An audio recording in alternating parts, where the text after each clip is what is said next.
Hey, everybody. Welcome to the Agency Side Podcast. I'm your host, Justin Levinson, and I'm here today with Alison Berk, who is the Director of Art and Print at 72 and Sunny, leading the art and production team.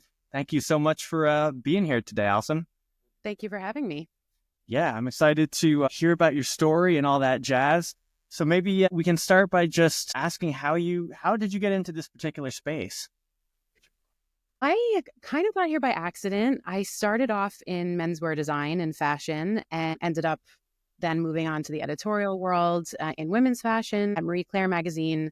And I found the production side to be more my speed, and slowly and surely got my foot in the door working as a freelancer with ad agencies and have been in the advertising space ever since. I freelanced for 8 years and then went full-time at Wyden in 2015, and then came to 72 and Sunny in 2019 to run the art and print production departments. That's awesome. Did you studying advertising marketing in school at all, or what was sort of your path at that point in your life? I have always been a fine arts student. I went to college to study photography. So I majored in photography in school. And I thought maybe I would do menswear coming out of college, because I had actually done it before college, working full time at Tommy Hilfiger out of high school. And I decided that the marketing end of the brand was a little bit more compelling long term to me than the design of the garments. So I like understanding how to produce something in the world that didn't exist before. It was an amazing education in that way. I felt like the marketing of those things was exciting to me. Yeah, that's pretty cool. And so you're doing like a lot of freelance work. What was sort of, what sort of made you want to be like full time and really kind of commit to that space, kind of moving into a full time position? Well, I freelanced for 8 years. I didn't know exactly what I was getting myself into. I just knew that I wanted to have the flexibility that full time didn't give me, and I wanted to be able to work with different brands and different agencies on different projects. But what I felt I was missing towards the end of the 8 years was the ability to plan financially. Yeah. That was the part that got difficult for me. I wanted to invest in ways that I couldn't confidently do when I wasn't sure when the check would come.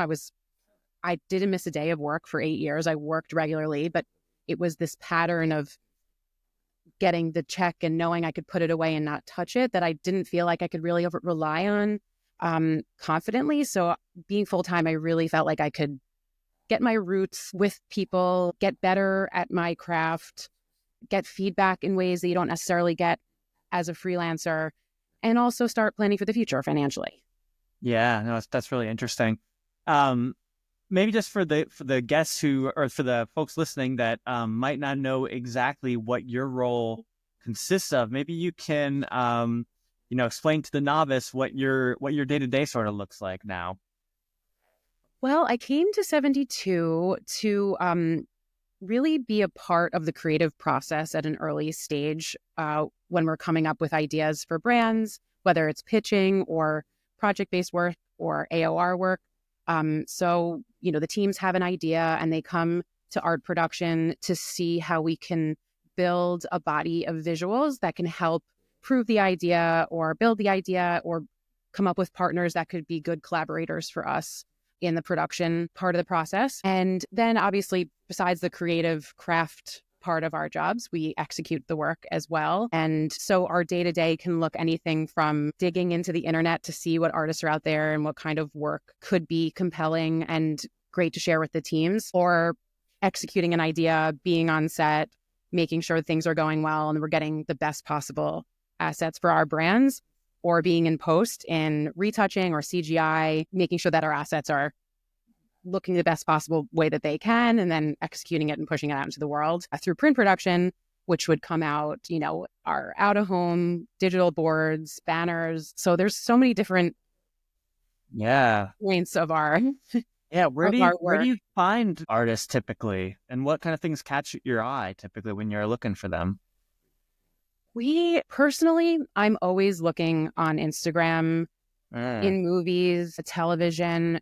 magazines, fashion, the art world. I mean, it's kind of Yeah. from everywhere, but the key, I think, is not looking when the project comes. I feel like we always have to be looking and organizing what we're finding so that when the project does come, we have put in the work to come up with ideas quickly.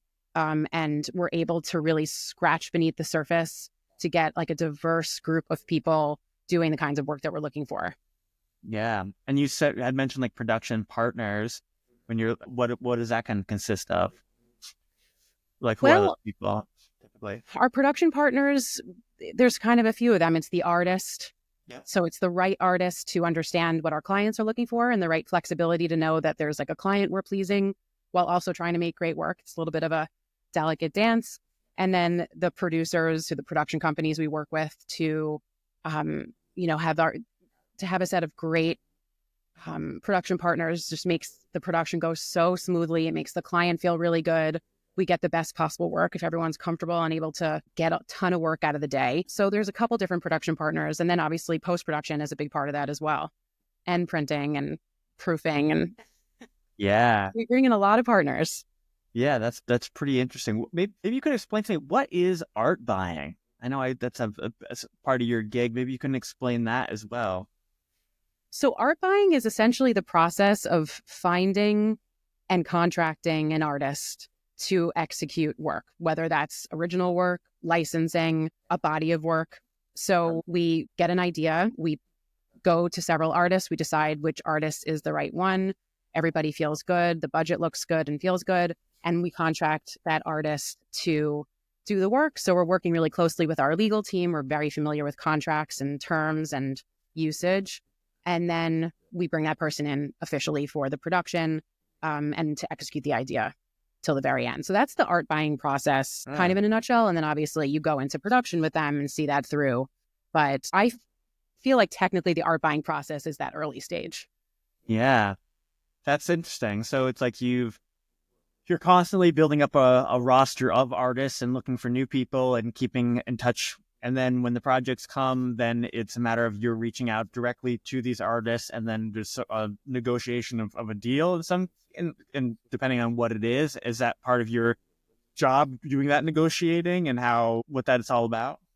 Very much so. Yeah, I think it's that early negotiation. And then sometimes when you're wrapping a job, there's a bit of negotiation too, and discussing, how the budget looks, why it looks that way. Are we in budget? Did we get the right permission to spend all the money that was spent? So there's sort of like this production headed mind, and then the creative mind of, well, what's the artist feeling in this position? We really want to feel like when we're negotiating with artists, they feel protected.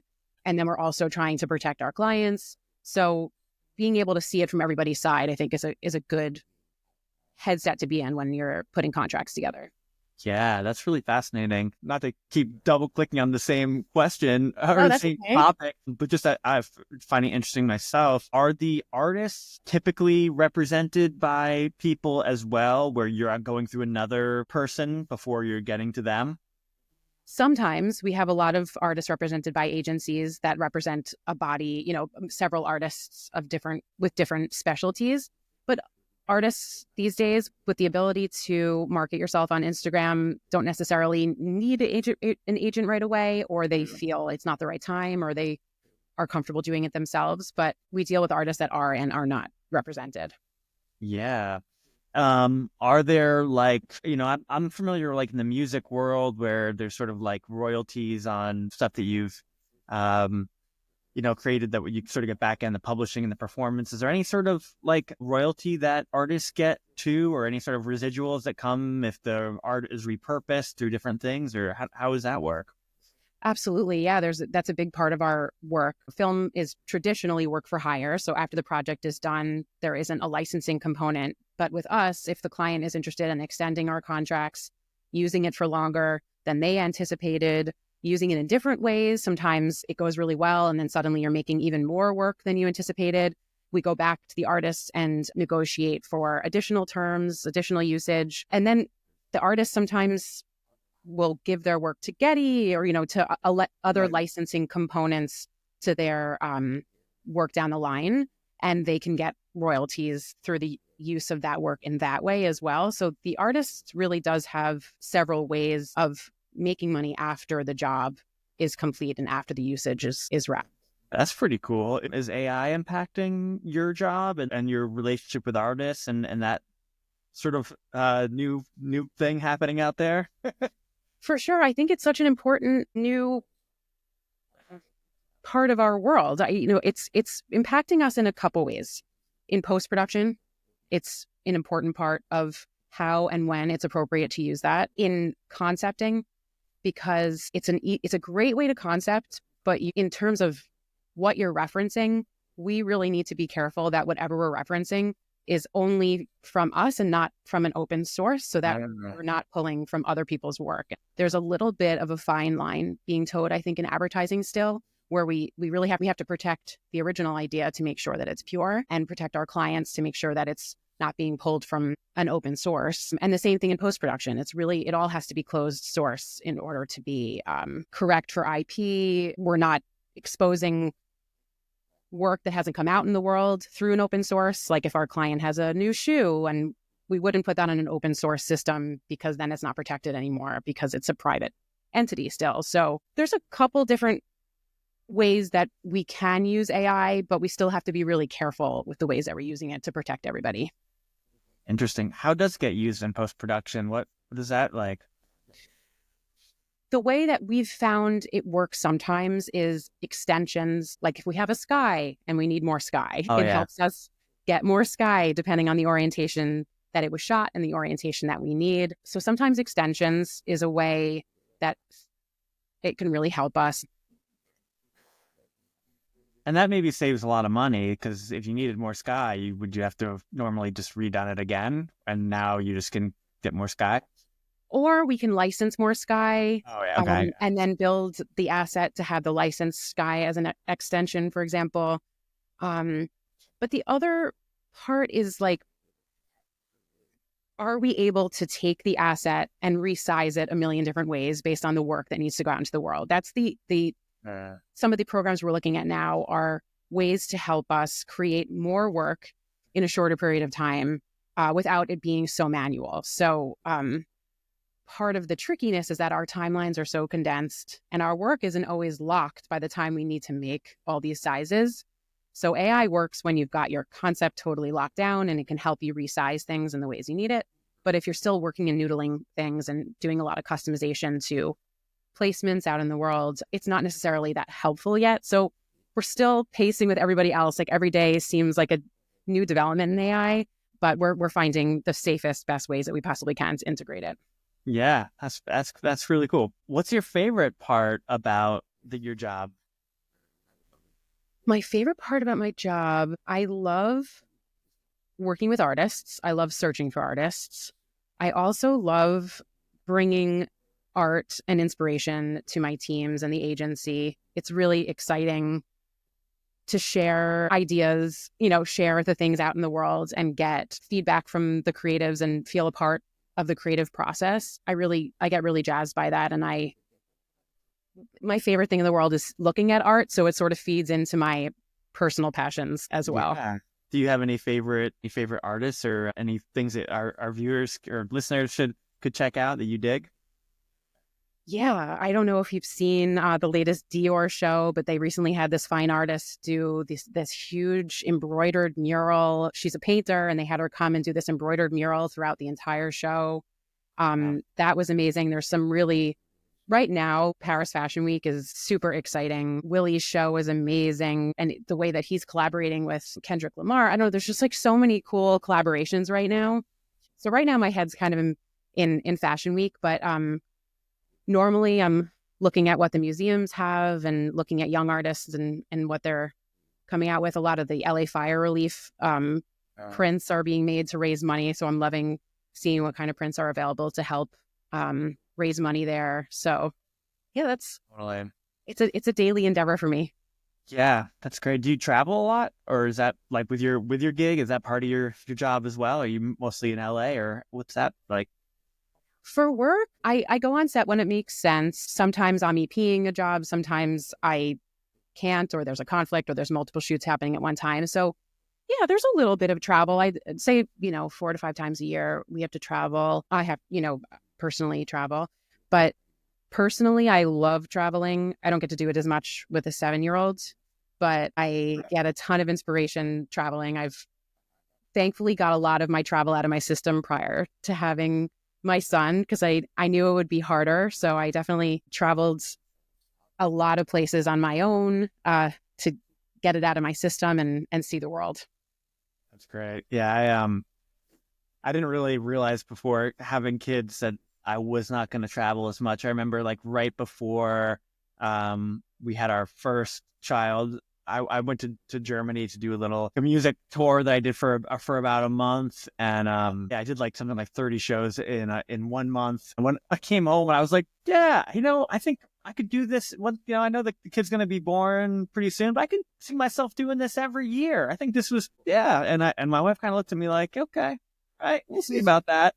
And sure enough, like, yeah, it's been there's been a damper on the traveling, but we have one 6-year-old who's just finally getting decent at traveling. And then we have like a 2.5-year-old that like, man, we went on vacation. The traveling was so hard. And I was like putting Sorry. them together. It was just like, man, I mean, she didn't like cry it was just like when you get like flight delays and you're just like trying to entertain and you're just trying to like, it's just like, oh my God, this is like the opposite of a vacation. Totally. Um, And I remember loving traveling and getting so much out of it. And I know this is just a period of time, when they're small and it's hard to get around. And I dream of my days of just getting on a plane and flying to Africa and it not being a big deal at all. yeah, Now it's just this huge mountain to climb mentally. And the preparing and the what ifs of having small kids and traveling. It's got to be relaxing for you in some way to make it all worth it. And it's hard to find destinations like that. totally. And now I find too, like the other end of that is like, if I do go on like a trip, like for business or to see a friend, then I'm like gone for like 24 hours and I'm like already missing my family and like trying to Same. come on like FaceTimes and stuff. Like, what are you guys doing? And it's like, might as well just be back in my house. Totally. I'm like, so, We want all the things. yeah, I know. It's just like, no, there's no way to, yeah, I always want something more. I was reading that at least it's one of your LinkedIn skills that you are interested in comedy or you've done stand-up comedy in the past. Is that something that might be linked to? No, I just love comedy. Oh, okay. So I consume all things comedy on TV. I really, really love comedy. I love laughing. Anyone who can make me laugh is an immediate best friend. But no, I don't personally do stand up. I'm big appreciator of those things, but not me personally. You watching any funny stuff on any funny shows that you are digging these days? Everything I'm watching right now is pretty heavy. Like Severance, everything really is so heady right now, which I'm in that I'm here for it. Yeah. Some really funny shows that I do dig is Platonic is hilarious on Apple TV. I love that show so much. It cracks me up. I Think You Should Leave is so funny. Yeah, there's a lot of shows that I really enjoy laughing at, but I also enjoy the serious stuff and the world building of like Silo, where you're like really just feel like you're in a totally different world. Yeah, yeah, I can dig that too. I tend to right before bed I try to keep it pretty light or happy just so I can ease into the night with my Insight Timer meditation app, and then I finally go down without a bad thought in my mind. But yeah, sometimes I like the heavier stuff too. Kind of, really kind of depends. Same thing for music for me too. Like I can like, sometimes I can get like into this really like happy stuff, and then sometimes I can listen to like Elliott Smith, and I'm like, oh man, this is pretty dark stuff, but I like it Yes. some way. Yeah, you need to tap into it, into that emotion. Yeah, it's the balance. Cool. Well, I guess I'd be curious to know if there are any like standout, yeah, like campaigns or anything that you've been a part of that really, that really meant a lot to you. Yeah, over the past year, we've had some really exciting campaigns, especially our latest project for United was a huge out of home flip. It was like a nationwide out of home flip for United that changed every board in and out of airport for them, launching a new design system and new sort of look and feel and new animation on our digital boards. It was a huge undertaking, and it just was so exciting to see that come out in the world all at once, and how big of an impact, in our personal lives of, getting on a flight and how many times you see it on the way to the flight, and having friends and family send us pictures. And that was a huge undertaking and such a satisfying one to see go out into the world. Also just did a big campaign for Venmo, which was beautiful and fun. And there was an anamorphic component that our film producer took our stills and then made it an anamorphic file. So it sort of looked like it was like turning and three-dimensional at the same time. Or my fellow film producer just did such a great job taking the stills and kind of taking it to the next level. So that was really cool. Yeah, there's so much stuff. We're working on Cadillac just came out yesterday, our first Cadillac campaign for their EV line. Yeah. Oh, that's cool. There's a new Cadillac EV coming out. The whole line of EV vehicles for Cadillac. It's really exciting. That's cool. I'm a Cadillac fan. They're I gorgeous. always think about my great aunt Marcy. She was she lived like she was 100 years old, and she lived in Florida, and she had a cat. I mean, she hardly ever drove, but she had like a I don't think it was like maybe late 70s Cadillac that it was like brand new because it was in Florida and it was always in her garage. And every time my family would come and visit, we'd drive the Cadillac, and it was just so like big. And I remember being like, wow, this is like when you turned, like the light would kind of like move to the left side. So it's kind of like, lighten up where you were going. And at that point in time, that was like, for like a car from the 70s, you're like, oh, this is like the future, So cool. So I have good memories of the Cadillac, and of course Billy Joel saying Cadillac, like two great memories. The design details are so cool, and the colors are beautiful. It was very fun to shoot them and get in and get to see all the new details. That's cool. Are all out of home projects, are they all digital, or do you use some like just a billboard, like is there print out of, like what are all the different ways that out of home exist for you? Oh, tons of print.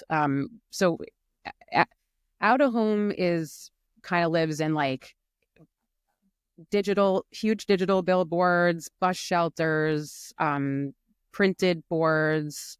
It could be wild postings on a street, with wheat paste. There's a lot of different ways that out of home exists, but like the art can live, digitally. It's online, it's web, it can be pre-roll. There's a lot of different ways that the stills can live digitally, but out of home lives in the previous ways I mentioned. But the print component is like a huge extension of our work, because the minute it gets to a physical print from a digital screen, it looks completely different. And so making sure that the colors are just as vibrant as they were on the screen sometimes takes a lot of color matching or making custom colors to make everything feel as vibrant in CMYK as it is in RGB. So yeah, the print component of our jobs is it's a labor of love. It's a ton of work, but it's so exciting to see it printed and in the world. Yeah, that's super cool. What's sort of the biggest pain point for, like, this specific part of the industry? Are there any things that are sort of difficult? Not to delve into the negative, but just out of curiosity, what as a serial problem solver, I'm always wondering from creatives and people that are working in the thick of it, what's some of the pain points that have been going on? One of the challenges that comes up is just not really knowing where things are going to land. So not knowing the media when we're creating the concept. And then we find out the media kind of at a late stage, and we're having to staff up and adapt the work to make the media as impactful as possible. So that's the part that sometimes isn't in sync, because the media buy isn't finalized, or, they're still working on that part, but have already concepted or in the middle of shooting. So it's a little bit of a dance of trying to make sure that whatever we're making can work in whatever way it can show up, and be as strong, whether you're seeing it on social or whether you're seeing it on a billboard. Yeah. And then how do you guys go about, like, how do you guys typically, I mean, you kind of told me how you find artists, like through Instagram and just being aware of things on the web and current events and people. How do you typically like staff the rest of your team that you're working with? How do you, and what kind of qualities do you, I imagine you're someone that handles some hiring. What kind of qualities do you look for in people when you are bringing them into your ecosystem? Well, we look for people who have done, number one, people who have done really good previous work, and then, done work at scale in the same ways that we're looking at, people who have done big campaigns in the way that we're needing to do the work in-house. And I love people who are passionate about art personally. I think that just makes them a great art producer. When it comes to print production, somebody who is detail oriented, understands, naming conventions and organization, because a lot of that is just like, it is, the details are so important because we have a lot of assets we need to make, and we need to track it all and make sure everybody's organized, and someone who's a good leader, somebody who can command a room and make sure that we're getting the answers we need, communicating kindly, nice to be around. People are excited to be on the phone with them and excited to do business with them. So there's a lot of qualities we're looking for. And at the end of the day, if they're enjoyable to be with, that's a big part of it. We have to enjoy the process of working together. Yeah, no, that totally makes sense. If I guess for someone who is coming up in the industry, who is like looking to have a position like yours at some point at a leading, company like 72, where do you think they should start, in this particular time? I know you've been doing this for a minute, but if you were, a junior level person starting in the industry now, what would it look like for going up the ranks? If specifically in art production, let's just say, if we were to focus on one discipline, I would say trying to find artists that you believe in and partnering with them and helping them make their work a reality, whether it's like small projects or things that you can do in your living room. They don't need to be big budgets in order to make them impactful and to be curated well and beautiful. And we can obviously put that stuff up in the world for free. There's a lot of things now that are great for people who are just starting, because when I started, there was a lot of money you needed to put into things to promote yourself. And now there's just so many other ways that you can do it that don't require a ton of money. I know that any way that we can equalize the playing field is good. So that's one thing I would suggest doing, and networking and trying to educate yourself on who you're talking to and what that person has done. I get on the phone with a lot of students, and a lot of times they haven't just Googled the kind of work that the position they say they want does. And I think just educating yourself and being an expert is going to help you have better conversations and more meaningful conversations when you finally do get that phone call. Yeah, no, that really resonates with me. I mean, honestly, that's one of the things why I even at this age still do things like this podcast, because I want to learn personally what everybody does in every creative agency and vertical outside of what they do, what makes them tick, what their day-to-day looks like, what their hardships are, what their successes are. And that way, when I'm speaking with other industry professionals, I am able to offer something that is somewhat intelligent, at least if I can try. So yeah, I mean, I think that it's always good to kind of know the job you are applying for before you apply to it. And yeah, I coach a lot of junior level people that are going on meetings and with senior level people like yourself, and interviewing for roles and prepping them as well on how they can best position themselves. And a lot of it, what you said, really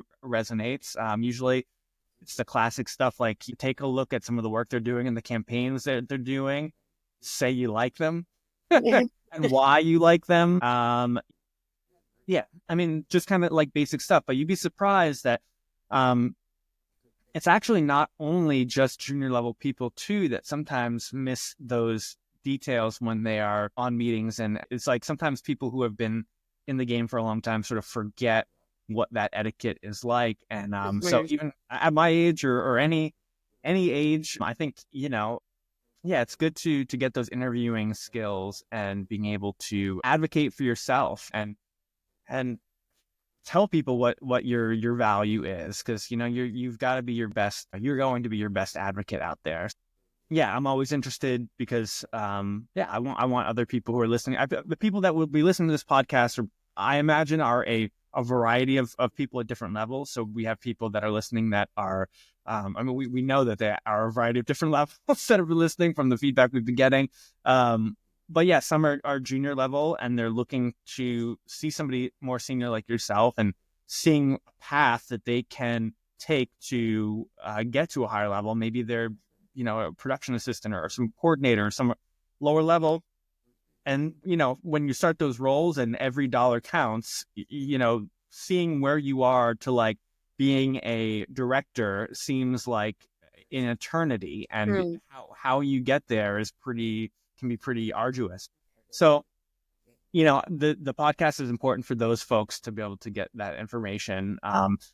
And it's also just for, people who are doing this, senior level people, and a lot of people in different agencies, they don't know people in traditional brand don't always understand what's going on in like theatrical marketing. People in theatrical marketing who are doing AV, they might not understand like the key art and the movie poster world, and they might Yep. not, and everybody's got a different kind of thing going. So it's my job to come in here and understand it all and share it with the world for the greater good. No, I love making this information more accessible for people at any level or in any other sort of parallel industry. I do think that the more we can understand about each other, the easier it is to sort of move around or get other work or understand, an adjacent industry, a different industry, people looking to pivot. So, it's hard to find this stuff in books. I don't think that there's like a lot of really clear information about a lot of industries. I had a hard time finding it myself as a kid. I knew what I wanted to do, but I didn't understand how many industries related to the heart of the thing that I wanted to do. Yeah. So, any way that I can help people, I really try to. I try and do like college portfolio reviews and speak to young people and talk to artists that are looking to understand the advertising side of things and how different it is from the fine art side of things, how to protect themselves, with talking to other people who are looking to use their work and make sure that they understand what they're signing and getting into. So I love this stuff and I love your curiosity. So it's really fun to talk about. Thanks. Is there any and just out of when you mentioned like some of the younger kids and the advice you're giving, are there any schools that you are noticing that there is exceptional talent from in particular? I know a lot of the there's like for a lot of the trailer houses that I partner with, and a lot of like Otis is a really big one. I hear a lot for design. Are there any that you're finding in your specific niche where you're finding artists that are like, wow, you're doing some interesting stuff here?